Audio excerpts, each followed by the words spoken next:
तर दोन्ही भावांनी एकत्र यावं जनतेची इच्छा आहे असं संदीप देशपांडे बोलतायत। उद्धव ठाकरेंच्या मनात काय आहे ते महत्त्वाचं आहे। उद्धव ठाकरेंना त्यांचे पदाधिकारी फसवतायत असं देखील संदीप देशपांडे यांनी वक्तव्य केलं।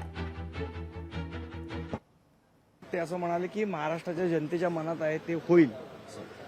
महाराष्ट्राच्या जनतेच्या मनात गेल्या 2017ला पण काहीतरी होतं, 2014ला पण महाराष्ट्राच्या जनतेच्या मनात होतं, पण उद्धव ठाकरेंच्या मनात नव्हतं। त्यामुळे उद्धव ठाकरेंच्या मनात काय आहे हे जास्ती महत्वाचं आहे। जनतेच्या मनात काय आहे आम्हाला माहिती आहे। कुठेतरी सकारात्मक पावलं त्यांच्याकडनं दिसतायत असं म्हणावं। आता त्यांनी काय म्हटलं या प्रत्येक गोष्टीवर मी बोलणं योग्य ठरणार नाही। आता काय बातमी देणार आहेत हे मला माहित नाही, पण त्यांना जरी वाटतंय बातमी देऊ तर आपण बातमीची वाट बघू सगळेजण। तर दोनही भावांनी एकत्र यावं ही खरं तर जनतेची इच्छा आहे आणि जे महाराष्ट्राच्या जनतेच्या मनात आहे तेच होईल असं वक्तव्य केलं उद्धव ठाकरे यांनी। याबाबत आपण अधिक चर्चा करूयात। आपल्यासोबत प्रवीण दरेकर जोडले गेलेले आहेत। प्रवीणजी, स्वागत आहे लोकशाही मराठीवर। आपलं महत्त्वाचं वक्तव्य उद्धव ठाकरे यांनी केलेलं आहे आणि त्याच्यानंतर खरं तर एक सकारात्मक भूमिका उद्धव ठाकरेंची आहे का दोनही ठाकरे बंधू एकत्र येण्यावर असं वाटतंय? मला वाटतं उद्धवजी ठाकरे साहेबांच्या मनात आणि महाराष्ट्रातल्या जनतेच्या मनात त्या ठिकाणी वेगवेगळं आहे। या संदर्भात स्पष्टोक्ती मनसेचे नेते संदीप देशपांडे यांनी स्पष्टपणे सांगितले की मागच्या 2 निवडणुकांमध्ये महाराष्ट्रातल्या जनतेच्या मनात होतं, जनतेला वाटत होतं की तुम्ही दोघं एकत्र येऊन बाळासाहेबांचा विचार पुढे न्यावा, परंतु त्यावेळेला उद्धवजी ठाकरे साहेबांच्या मनात ते नव्हतं। त्यामुळे महाराष्ट्राचं मन आणि उद्धवजी ठाकरे साहेबांचं मन हे एक नाही आहे। आणि महाराष्ट्रातल्या जनतेच्या मनात काय आहे, जनतेचं मन आणि मत हे निवडणुकीत व्यक्त होत असतं आणि महाराष्ट्रातल्या जनतेच्या मनात भारतीय जनता पार्टी आणि महायुती आहे।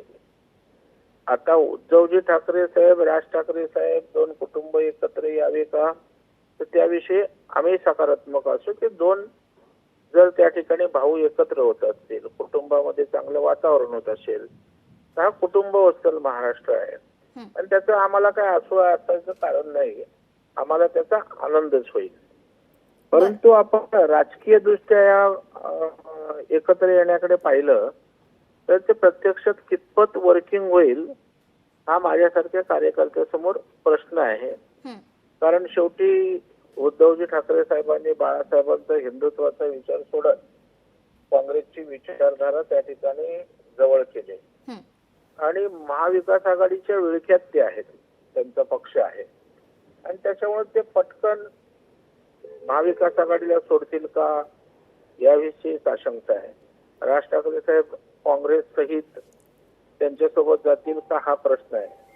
आणि त्याचबरोबर आज राजकीय दृष्ट्या मनसे जागा वाटप, त्यांची महाविकास आघाडी जागा वाटप, उद्धवजींची उभाटा सेना जागा वाटप हे कितपत त्या ठिकाणी जमेल हाही प्रश्न आहे।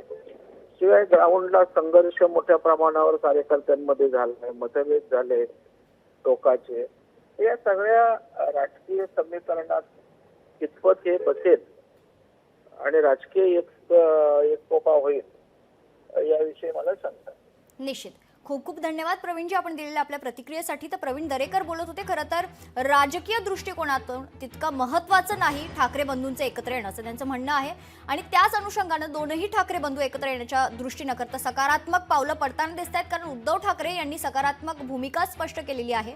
महाराष्ट्रातील जनतेच्या मनात आहे तेच होईल असं उद्धव ठाकरे म्हणालेत। तर राज ठाकरे आणि उद्धव ठाकरे एकत्र येण्याच्या गेल्या काही दिवसांपासून जोरदार चर्चा सुरू आहेत आणि त्याच अनुषंगाने उद्धव ठाकरे यांची पहिली प्रतिक्रिया समोर आली आहे।